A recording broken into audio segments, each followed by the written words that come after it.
The story of how the airplane hit the Pentagon just doesn't make any sense at all.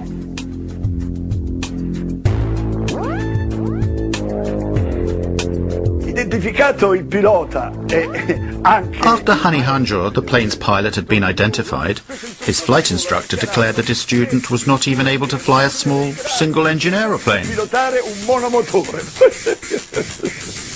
These guys didn't have the experience to make that kind of maneuver, even if the airplane could fly that. The man could not fly at all. There's no way you could possibly come out of a 172 and fly a jet that you've never flown before.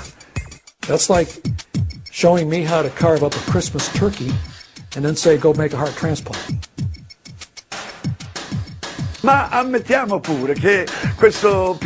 Even if we suppose that such an incompetent pilot had the opportunity to fly a Boeing 757, we still have to ask ourselves how he managed to violate the most heavily protected airspace in the world. Lo spazio aereo più protetto del mondo.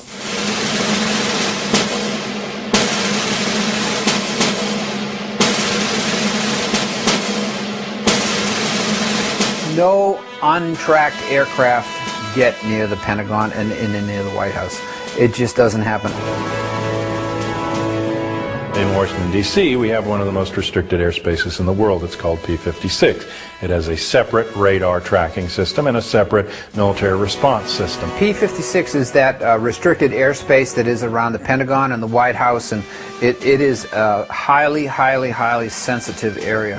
There are supposed to be no unknown aircraft that can go through there. That has a air defense identification zone in a 50-mile radius around D.C., and then it has a protected zone 17 miles around the Washington Monument and an inner protected zone 3 miles around the Capitol.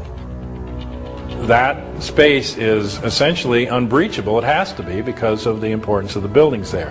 It's like an aviation no man's land. Nobody goes in there. Nobody.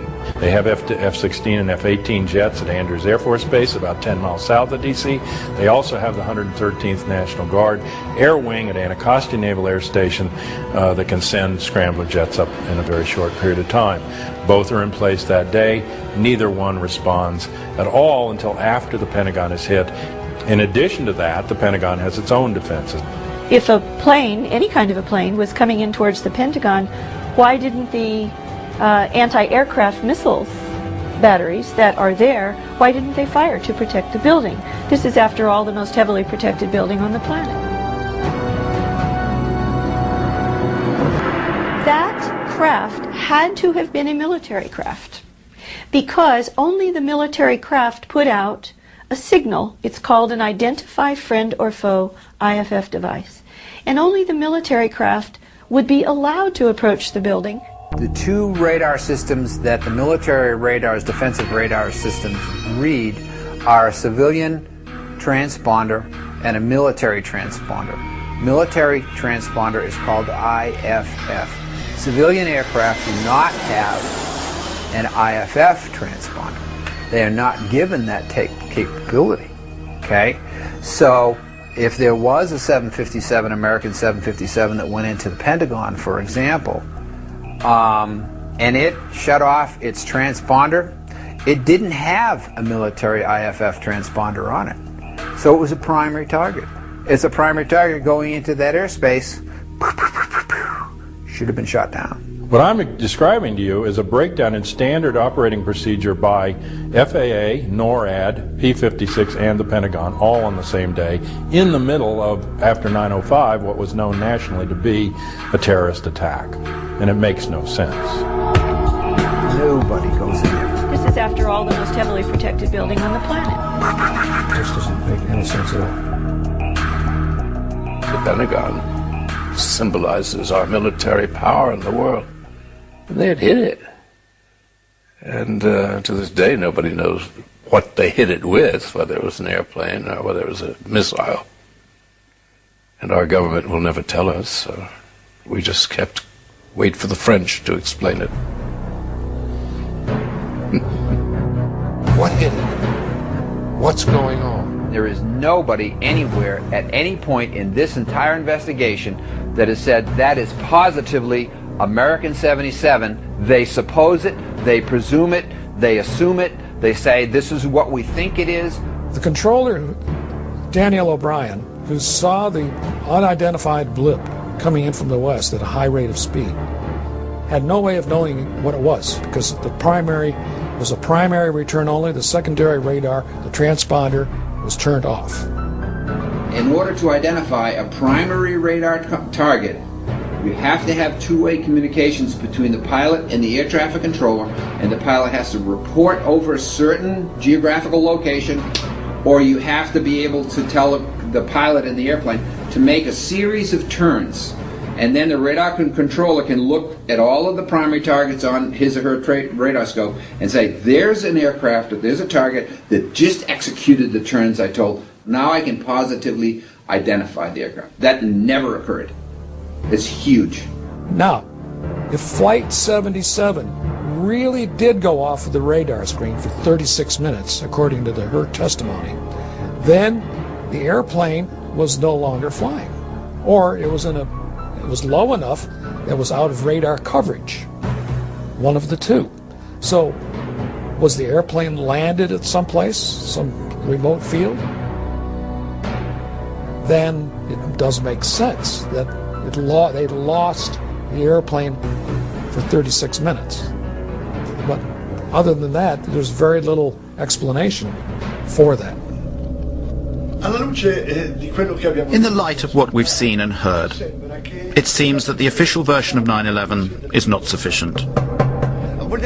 We want the facts to be explained to us, and above all, we want them to be properly investigated. Basically, we want someone to finally tell us the truth.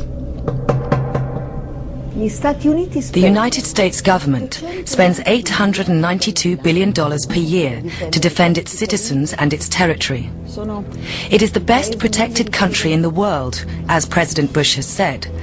Nevertheless, on the 11th of September, the heart of America was attacked from the sky, and 3,000 helpless American citizens were killed in their own cities.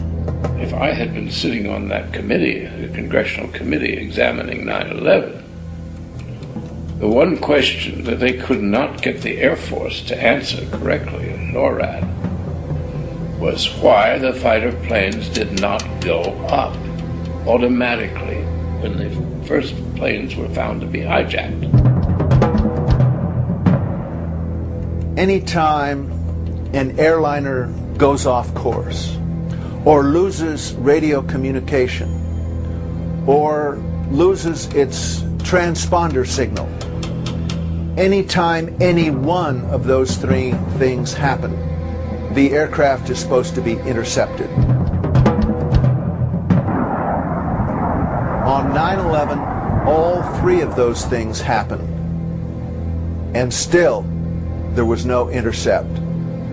Those planes flew around for from 20 minutes to an hour and a half without ever being intercepted. We have direct contacts with our air defense colleagues by means of direct connections that are controlled by this touchscreen apparatus. By pressing just one key here, the call is sent, to which the operator of the defense, in this case, answers directly. In the time it takes to answer the telephone call, around 2 to 3 seconds, the information can be already exchanged.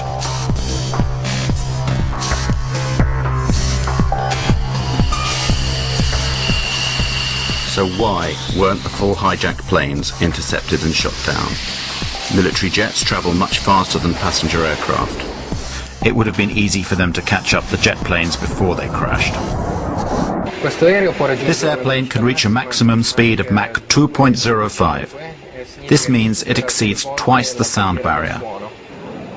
This is approximately 2,400 kilometers per hour.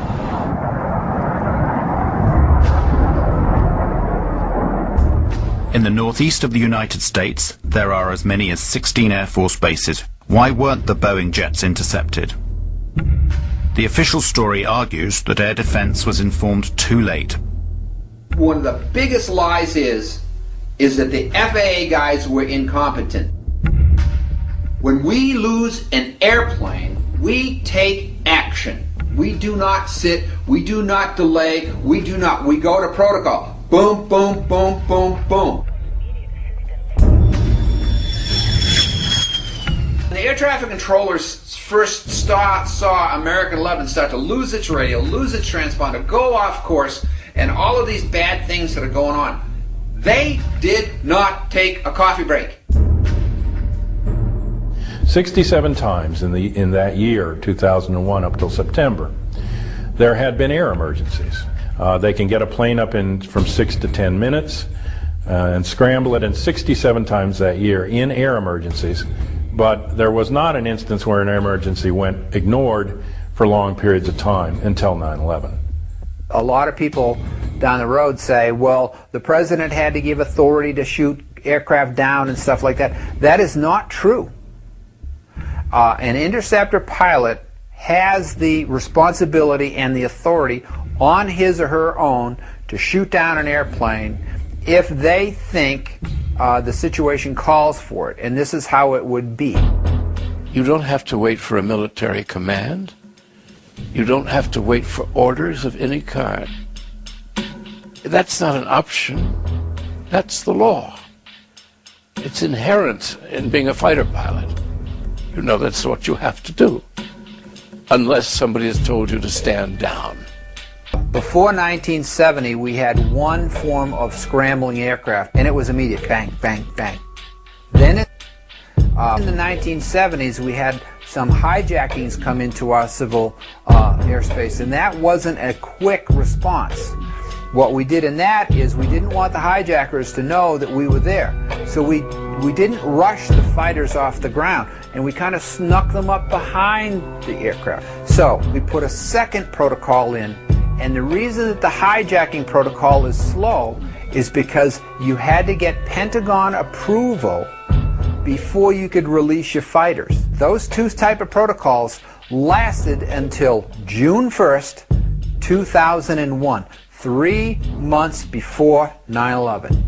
In June of 2001, Rumsfeld and the Pentagon and the military changed the procedures, and instead of having two protocols, one fast, one slow, they went to one protocol, slow. If we had reacted to the in-flight emergency immediately, the fighters would have been up and on the way, and those aircraft would never, ever have reached their targets. But when the center controllers came to notifying the military, okay, because they had only one protocol to work with, that protocol went through the Pentagon. Guess what? Guess who didn't answer the phone? Sorry, it was the Pentagon. Here's an analogy that I can give that would help out the common person here. What Rumsfeld did is the fire call comes into the fire station, but before the fire truck gets a chance to leave, it has to call the mayor of the city to get approval for that departure. And what if the mayor's out for breakfast or he's sleeping late and he doesn't answer the phone? Look carefully at this footage, shot just a few minutes after the attack on the Pentagon. Notice the man that is helping to carry a casualty. It is the Secretary of Defense, Donald Rumsfeld. What is he doing here when, as head of the defense of the whole nation, and whilst the United States is still under attack, he is helping